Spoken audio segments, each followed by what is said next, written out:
okwesikhombisa kusho ukuthi-ke sibungaza ukubuya kwesizwe, ukubuyiswa kwesizwe ngoba sibe silahlekile njengoba isizwe sasuka kwaZulu sesawela kwaBulawayo, kuningi okwalahleka amaqhawe, kodwa njengoba sesiqoqekile sibungaza bathi umnyaka wesikhombisa lokuqala kithi. Awusho mfethu ngamafuphi ngokungawe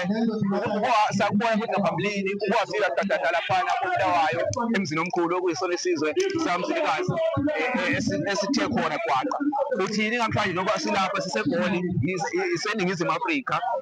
uthini kwabantu bethu abangakubona ngendlela thizeni wona ubaxwayisa? Bese ngakusho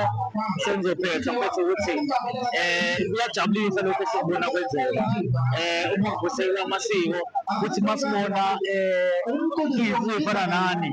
ey'phusha nemedia eqhakambisa isintu sakithi nenkosi ekhona phakathi kwesizwe ney'nduna, ukuhlanganisa nje ukuthi noma ungekho esigodlweni koBulawayo kula eGoli kodwa kuqhubeke isintu